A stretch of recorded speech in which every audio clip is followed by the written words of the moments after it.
हमारे ऊपर जो अत्याचार ये सरकार कर रही है और हमारे जो अधिकारों का हनन, हमारी जो हकमारी ये जो सरकार कर रही है, उसके खिलाफ ये आवाज़ उठाई जा रही है। कर्नाटक के बेंगलोर के अंदर लगातार मीटिंग चल रही है, लखनऊ में हुई, पश्चिम बंगाल में हुई। अब सभी बहुजन जो पार्टीज हैं अपोजिशन के, उनको मालूम पड़ गया है कि एकता के बिना वो कभी भी भाजपा को हरा नहीं सकते। अलग अलग लड़ेंगे तो ऑटोमेटिकली बीजेपी का फायदा हो जाएगा। अब बहुजन के जितने भी पॉलिटिकल पार्टीज हैं, उनके राष्ट्रीय अध्यक्ष हैं, उनको पता पड़ गया अब मिलकर ही लड़ने में बीजेपी से बहुजन को फायदा है। उसी की श्रृंखला में ये कार्यक्रम है। आपका यहाँ पे दिल्ली कोली समाज का प्रोग्राम चल रहा है, आप यहाँ पे किस मकसद से प्रोग्राम कर रहे हो? सर्वप्रथम आप सभी बहुजन चैनल्स का बहुत बहुत धन्यवाद कि जो आप बहुजन के मुद्दों को कवर करते हैं जिससे कि समाधान मिल सके। और क्षमा कीजिएगा, आपने बोला कि एक समाज का कार्यक्रम नहीं, ये बहुजन समाज का कार्यक्रम है। इसमें अनुसूचित जाति, जनजाति, पिछड़ा वर्ग और अल्पसंख्यक वर्ग के सभी लोग शामिल हैं। और ये जो कार्यक्रम है, ये हमारे ऊपर जो अत्याचार ये सरकार कर रही है और हमारे जो अधिकारों का हनन, हमारी जो हकमारी ये जो सरकार कर रही है, उसके खिलाफ ये आवाज़ उठाई जा रही है। और आप ये ना समझें कि ये कोई छोटा कार्यक्रम है। आप ध्यान से सुनिए कि कोई भी पत्थर टूटता तो आखिरी चोट से है, लेकिन पहले की चोटें व्यर्थ नहीं जाती।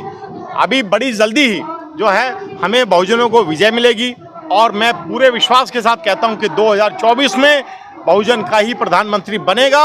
और तब आपको मालूम पड़ेगा कि ये जो छोटी सभा है और ये जो इतनी गर्मी और ह्यूमिडिटी के अंदर जो बहुजन समाज जुटा है, तो ये त्रस्त है, ये पीड़ित है, इसके ऊपर अत्याचार हुआ है, इसके ऊपर नाइंसाफ़ी हुई है। उस नाइंसाफ़ी के खिलाफ आवाज़ उठाने के लिए और इस गूंगी बहरी सरकार को अपने वोट के द्वारा धन्यवाद करते हुए बाबा साहब का, इनको हराने के लिए और अपना प्रधानमंत्री बनाने के लिए, उसकी श्रृंखला में ये कार्यक्रम है। रणनीति क्या है 2024 में?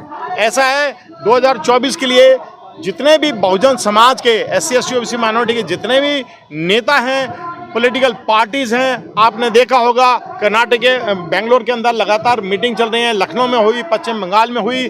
अब सभी बहुजन जो पार्टीज हैं अपोजिशन के, उनको मालूम पड़ गया है कि एकता के बिना वो कभी भी भाजपा को हरा नहीं सकते। अलग अलग लड़ेंगे तो ऑटोमेटिकली बीजेपी का फायदा हो जाएगा और बीजेपी का कैंडिडेट बगैर किसी परीक्षण पे जीत जाएगा। अगर ये लोग आपस में इसी प्रकार अपना अपना कैंडिडेट खड़ा करके और अपने ही बहुजन का नुकसान करके भाजपा को जितवाएंगे तो बहुजन का नुकसान होता रहेगा। लेकिन अब बहुजन जाग गया है, बहुजन को मालूम पड़ गया। अब बहुजन के जितने भी पॉलिटिकल पार्टीज हैं, उनके राष्ट्रीय अध्यक्ष हैं, उनको पता पड़ गया अब मिलकर ही लड़ने में बीजेपी से बहुजन को फायदा है। उसी की श्रृंखला में ये कार्यक्रम है। तो अध्यक्ष जी आपके क्या नाम है, इसका मतलब मोदी को हरा दोगे? बिल्कुल।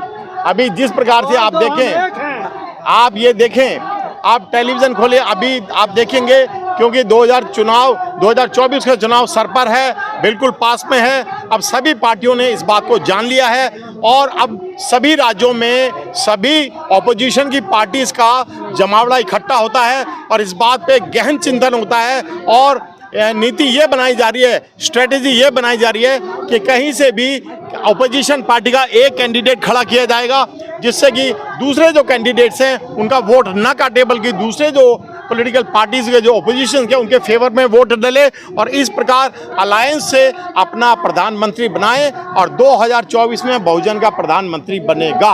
मायावती जी तो गठबंधन में आ ही नहीं रही इंडिया के साथ। ऐसा है, मायावती जी का तो मायावती जी जाने, उनको भी मनाने की जो है अभी पेशकश जारी है, उनको भी समझाया जा रहा है। हो सकता है कि मायावती बहन जी जो हैं बड़ी जल्दी जो है ओपोजिशन का ये जो गुलदस्ता बन रहा है, इस गुलदस्ते का एक फूल मायावती जी स्वयं भी बने और हम जो है सब मिल करके, आज बहुजन सब मिल करके अपने बहुजन कैंडिडेट को ही जितवाएगा और 2024 में बहुजन का प्रधानमंत्री बनाए। प्रमोद के बारे में क्या कहना चाहिए? वो बहुत अच्छा है, वो भी जो है मतलब उसी गुलदस्ते का एक फूल हैं और वो भी जो है बड़ी मेहनत कर रहे हैं अपने जो है समाज बंधुओं को जगाना, बहुजन के समाज बंधुओं को जगाना और उनके संवैधानिक अधिकारों के लिए लड़ना और उनको ये बताना कि किस प्रकार एकता से ही ये संभव है और वो भी इस गुलदस्ते का एक फूल है और वो भी सही दिशा और दशा में कार्य कर रहे हैं। थोड़ा सा राहुल बात को उठा रहे थे, तो राहुल की तो आपने सदस्यता खत्म करवा दी। ऐसा है, ये सदस्यता किसी ने नहीं खत्म करा, ये भारतीय जनता पार्टी ने अपनी दादागिरी, अपने जो है अपने रसूख का इस्तेमाल करते हुए और उनकी जो है सदस्यता खत्म कराना लोकसभा के सदस्य का, इसका संविधान के अंदर एक प्रावधान है, उस प्रावधान को, उस प्रोसीजर को फॉलो नहीं किया गया और राहुल गांधी जी की सदस्यता खत्म की गई। तभी से सारे बहुजनों को, ऑपोजिशन की पार्टीज को मालूम पड़ गया कि उनकी भी सदस्यता खतरे में है, इसीलिए सब लोग एक हो रहे हैं। क्या बहुजनों का आपके प्रधानमंत्री कौन होगा? ऐसा है, इस पर विचार चल रहा है। ये किसी का भी नाम लेना अभी अनुचित होगा, इसके ऊपर कार्य चल रहा है और जो भी अभी ऑपोजिशन के लीडर्स नाम फाइनल करेंगे उसी को आगे बढ़ाया जाएगा। क्या मल्लिकार्जुन खड़गे ही होंगे? वो भी तो बहुजन है। ऐसा है, अभी आपने राहुल जी का नाम लिया, फिर आप मल्लिकार्जुन खड़गे जी का नाम ले रहे हैं। नहीं, बहन जी मायावती को प्रधानमंत्री बनाएंगे? इस पर विचार चल रहा है और ये गहन चिंता का विषय है और इस पर शोध, एक तरीके से रिसर्च हो रही है कि कौन सही व्यक्ति होगा, जो सही व्यक्ति होगा उसी को आगे बढ़ाया जाए। आज के प्रोग्राम में क्या मैसेज देना चाहते हैं देशवासियों को? देखिए जी, इतनी गर्मी और इतनी ह्यूमिडिटी में बहुजन जुड़ा है, छतरी लेके भी बैठा है, तो उसे ये सुंदर मैसेज आता है कि आज बहुजन जाग गया है और बहुजन अपने मत का प्रयोग करके और बहुजन के कैंडिडेट को जितवाएगा और भारतीय जनता पार्टी को हरवाएगा। चलिए ठीक, थैंक यू। नेशनल दस्तक की आपसे गुजारिश है कि अगर इसको बचाना चाहते हैं तो नेशनल दस्तक को सब्सक्राइब करने के लिए रेड कलर के सब्सक्राइब बटन को दबाएं, फिर बेल आइकन की घंटी दबाएं। नेशनल दस्तक को बचाने के लिए बहुत जरूरी है कि हर खबर को शेयर करें, लाइक करें, कमेंट जरूर करें।